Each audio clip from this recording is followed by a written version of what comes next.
Berita Tengah Hari, edisi Jumaat 21 Julai 2023. Saya Hazel Desmond. Malaysia sedia mengembangkan lagi kerjasama sedia ada dengan Vietnam ke tahap lebih tinggi. Jelas Perdana Menteri Datuk Seri Anwar Ibrahim, Vietnam disifatkan sebagai negara rakan baik Malaysia sejak hubungan diplomatik terjalin 5 dekad lalu. Sejak itu, kedua-dua negara telah mewujudkan hubungan bilateral yang amat baik.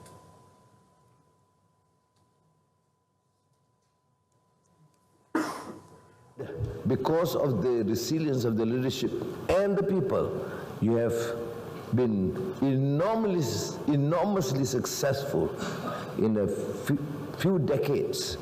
Established Vietnam as an important country in ASEAN and have not only survived the calamities, but now has been able to register as one of the most promising developing countries in the world. Datuk Seri Anwar berucap ketika jamuan makan malam rasmi yang dihoskan Perdana Menteri Vietnam Pham Minh Chinh sempena lawatan rasmi 2 hari ke negara itu. Majlis turut dihadiri isteri Perdana Menteri Datuk Seri Dr. Wan Azizah Wan Ismail, Menteri Luar Datuk Seri Dr. Zamri Abdul Kadir serta Menteri Pelaburan, Perdagangan dan Industri Tengku Datuk Seri Zafrul Tengku Abdul Aziz. Satu persetujuan telah dicapai berhubung penyertaan ekuiti dalam Digital Nasional Berhad DNB dan Perjanjian Akses 5G bersama DNB yang dibuat bersama Pasukan Petugas Pelaksanaan Dui Rangkaian 5G Malaysia yang turut dipengerusikan bersama Ketua Setiausaha Perbendaraan serta KSU Kementerian Komunikasi dan Digital. Menerusi kenyataan media, Menteri KKD Fahmi Fadil memaklumkan Celcom DG, Maxis Telekom Malaysia, U-Mobile dan YTL Communications akan memuktamadkan proses pemegangan saham dalam DNB sekaligus menyokong pembangunan rangkaian 5G oleh DNB sehingga mencapai 80% liputan di kawasan berpenduduk menjelang penghujung tahun ini sebelum beralih kepada model dui rangkaian seawal Januari 2024. Setakat 30 Jun lalu, DNB telah membangunkan infrastruktur rangkaian 5G meliputi 64.7% liputan di kawasan berpenduduk dan berada di landasan tepat bagi mencapai sasaran yang ditetapkan. Projek menaik taraf loji rawatan air Jenun Kedah bakal memberi manfaat kepada 49,000 akaun pengguna di Pendang Yan serta sebahagian Mukim Gurun. Projek dijangka siap April tahun depan. Menurut pengerusi Majlis Tindakan Pembangunan Negeri Kedah, Datuk Seri Saifuddin Nasution Ismail, projek itu menyediakan infrastruktur bekalan air terawat berkualiti, bersih dan mencukupi bagi menampung keperluan permintaan air sehingga 2040.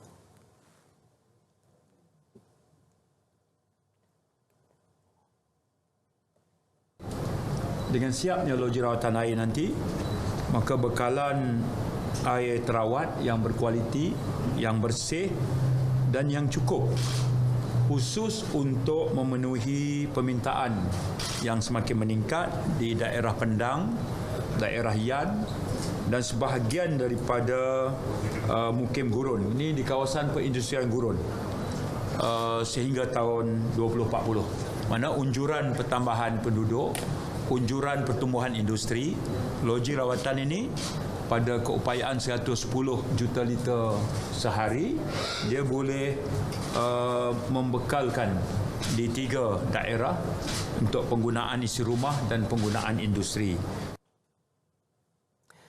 Operasi mencari dan menyelamat kru kapal kargo yang karam di perairan Sebuyau, Sarawak diteruskan pagi tadi.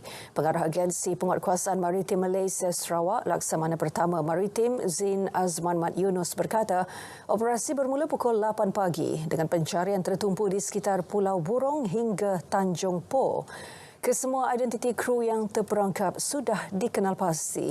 Daripada 9 mangsa, 4 masing-masing merupakan warga tempatan dan warga Myanmar, manakala seorang warga Indonesia.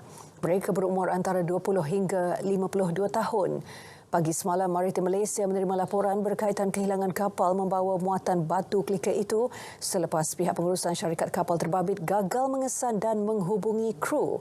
Kapal dipercayai karam semasa dalam pelayaran membawa batu kliker dari Kuching ke Sibu.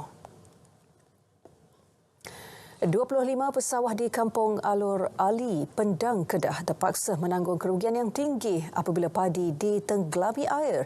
Ia didakwa berpunca daripada sistem tali air yang tidak diselenggara. Hujan lebat sejak beberapa hari lalu menyebabkan air sungai naik mendadak dan melimpah ke kawasan sawah. Pesawah mendakwa tumbuh-tumbuhan dan sampah sarap yang memenuhi kawasan sungai menyebabkan air tersekat. Justru pesawah berharap pihak Lembaga Kemajuan Pertanian Muda (MADA) dapat mengambil tindakan segera bagi mengatasi masalah itu.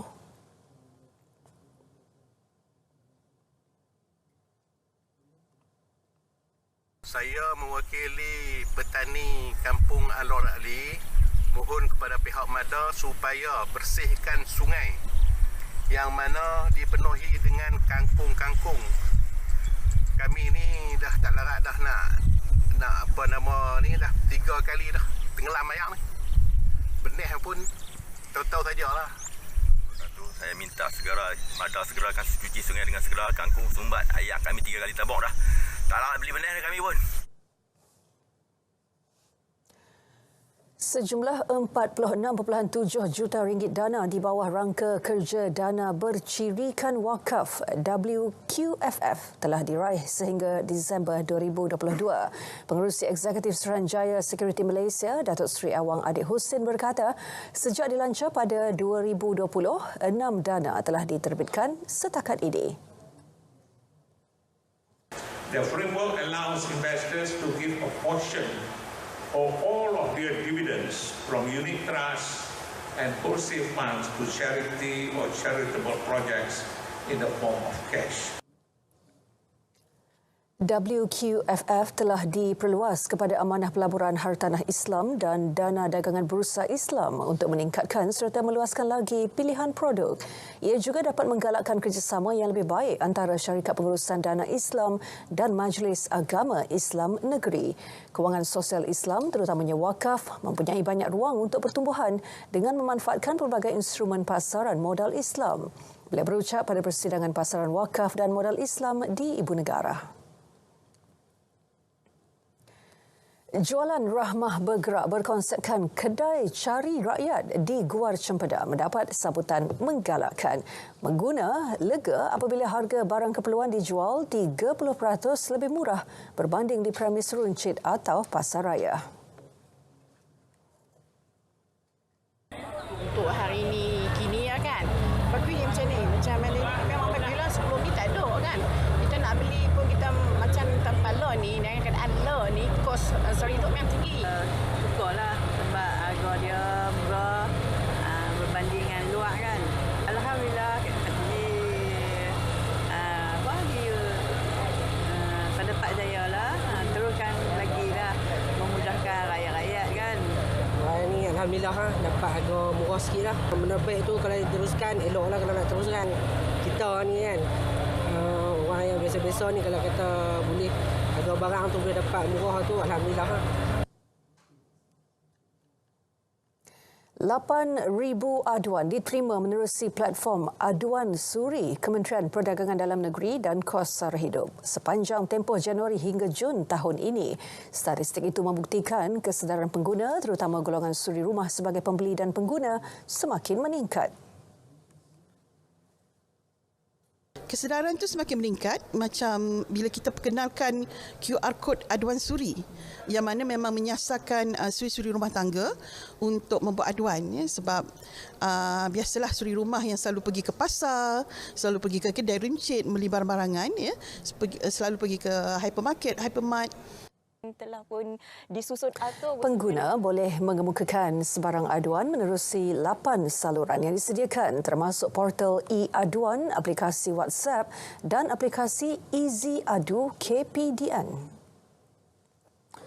Laluan kontra diaktifkan di LPT1 melibatkan kilometer 123.1 hingga 124.7 arah Kuantan bermula semalam. Tindakan bertujuan melancarkan projek pembinaan tebatan banjir, meminimumkan gangguan aliran trafik selama 3 bulan. Pengerusi Eksekutif Anih Berhad, Datuk Nik Fauzi Tan Sri Dr. Nik Hussein memaklumkan projek tebatan banjir itu bagi menangani peningkatan paras sungai dan kawasan tadahan hujan yang sebelum ini menjejaskan serta menenggelamkan menenggelamkan laluan utama LPT1. 14 kawasan dikenal pasti di lebuh raya tersebut. Keseluruhan projek tempatan banjir dijangka mengambil masa 4 tahun. Pengguna laluan dinasihat merancang perjalanan dan mematuhi papan arah serta arahan petugas di lokasi. Seterusnya beralih ke perkembangan luar negara. Taufan Talim yang membadai China Isnin lalu menjejaskan sebahagian besar wilayah Fujian. Susulan itu, pihak berkuasa membatalkan jadual penerbangan dan kereta api. Penduduk diarah berpindah sementara akibat banjir teruk.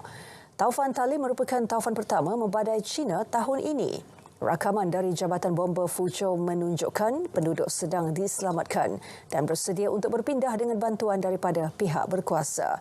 Daerah Mawei Fuzhou antara yang terjejas teruk.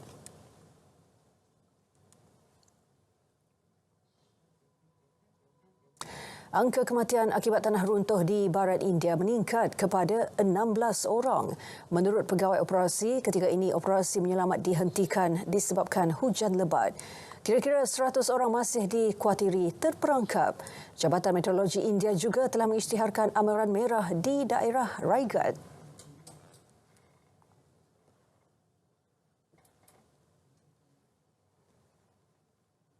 Sementara itu, penduduk di Carolina Utara, Amerika Syarikat meluahkan rasa bimbang dan takut susulan puting beliung yang melanda kawasan tersebut. Perkhidmatan Kecemasan Daerah Nash melaporkan sekurang-kurangnya 89 rumah rosak akibat puting beliung. Sebelum ini, Perkhidmatan Cuaca Kebangsaan berkata puting beliung itu menyebabkan 16 orang cedera. 2 daripadanya mengalami kecederaan yang mengancam nyawa.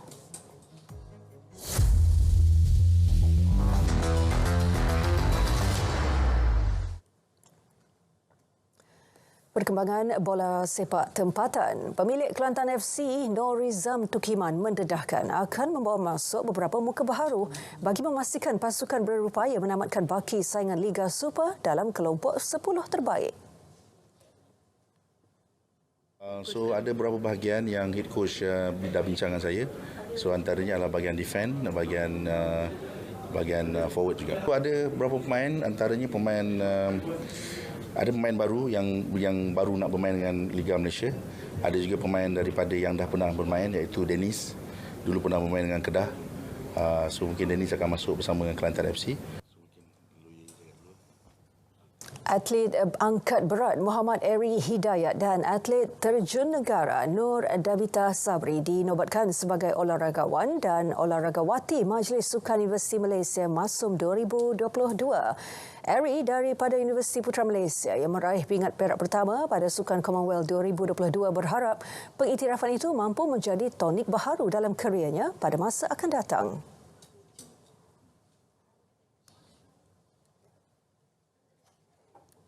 Daripada anugerah ni, beri saya suntikan semangat untuk lebih bersungguh-sungguh dalam latihan dan berjaya untuk membanggakan Kementerian Pendidikan Tinggi dan MSN di peringkat dunia.